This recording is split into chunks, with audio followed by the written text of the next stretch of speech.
महाभारत केवल एक युद्ध की गाथा नहीं है, बल्कि यह एक महाग्रंथ है जिसमें जीवन, धर्म, सत्य और समय के चक्र का गूढ़ रहस्य छुपा है।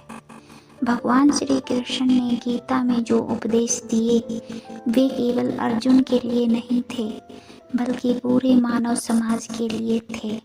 महाभारत के दौरान श्री कृष्ण ने कलयुग के बारे में कई महत्वपूर्ण भविष्यवाणियां की थी।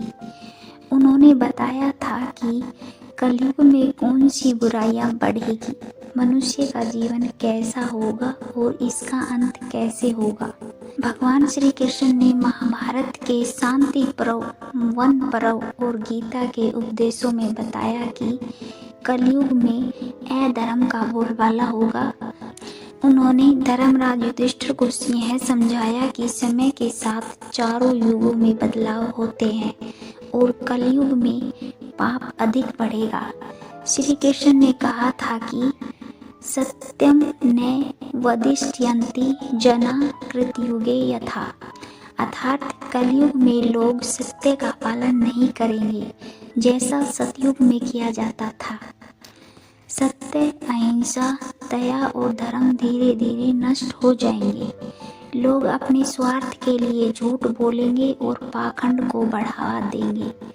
धर्म केवल दिखावा बनकर रह जाएगा। माता पिता का सम्मान कम होगा, भाई भाई का दुश्मन बन जाएगा, पति पत्नी के बीच प्रेम और निष्ठा की कमी होगी। लोग रिश्तों को केवल स्वार्थ के लिए निभाएंगे। श्री कृष्ण ने कहा था कि कलयुग में धन ही सबसे बड़ा धर्म माना जाएगा। लोग किसी भी तरह से पैसा कमाना चाहेंगे, चाहे वह सही हो या गलत। छल कपट, भ्रष्टाचार और बेईमानी बढ़ जाएगी। श्री कृष्ण ने कहा था कि कलयुग में शासक जन सेवा के बजाय खुद के सुख साधनों में लिप्त रहेंगे। न्याय धन और ताकतवर लोगों के पक्ष में झुका रहेगा। अपराधी खुलेआम घूमेंगे और निर्दोष पीड़ित होंगे। कलयुग में स्त्रियों का अपमान और शोषण बढ़ेगा। वे असुरक्षित महसूस करेंगी और समाज में उनके प्रति गलत सोच विकसित होगी। परिवारों में प्रेम और विश्वास की कमी होगी। जब धर्म का पतन होगा तो प्रकृति भी असंतुलित हो जाएगी। भूकंप, बाढ़, सूखा और महामारी जैसी घटनाएं बार बार होंगी।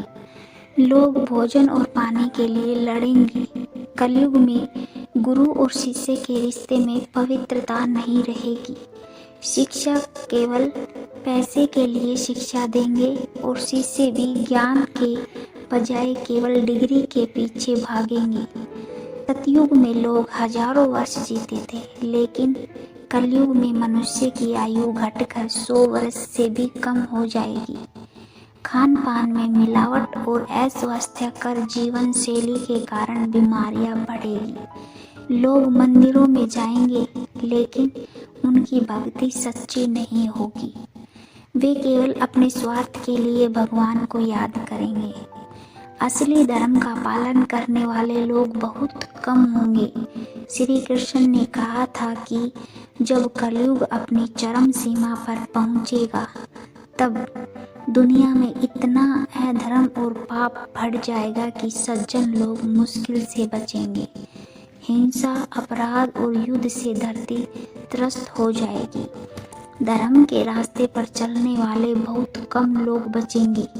श्री कृष्ण ने भविष्यवाणी की थी कि जब कलयुग अपने चरम पर होगा, तब भगवान विष्णु कलिक अवतार के रूप में जन्म लेंगे। वे श्वेत घोड़े देवदत्त पर सवार होकर तलवार के साथ अधर्म का नाश करेंगे। अधर्मियों और दुष्टों का संहार करके वे पुनः सत्य और धर्म की स्थापना करेंगे। इसके बाद एक नया युग अर्थात सतयुग की शुरुआत होगी।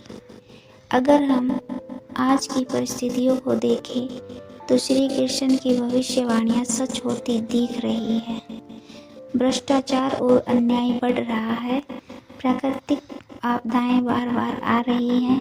रिश्तों में स्वार्थ बढ़ गया है, लोगों का जीवन काल और स्वास्थ्य कमजोर हो रहा है, धार्मिकता केवल दिखावे की बनकर रह गई है। हालांकि कलयुग का पूर्ण अंत अभी दूर है, लेकिन इसकी चरम अवस्था की शुरुआत हो चुकी है। श्री कृष्ण ने कहा था कि कलयुग में भी जो लोग धर्म, सत्य, प्रेम और ईश्वर की भक्ति में लगे रहेंगे, वे इस विनाश से बचे रहेंगे। श्री कृष्ण के उपदेश के अनुसार हमें क्या करना चाहिए? सत्य और धर्म का पालन करें। श्री कृष्ण, राम, शिव और अन्य देवी देवताओं की भक्ति करें। नकारात्मकता और अधर्म से दूर रहे। प्रकृति की रक्षा करें और अच्छे कर्म करें।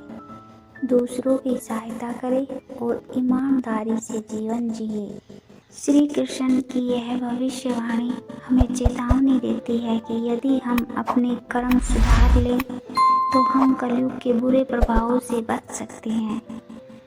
अगर आपको यह कहानी पसंद आई तो इसे शेयर करें और आप हमारे चैनल बोलती कहानियाँ को सब्सक्राइब करें।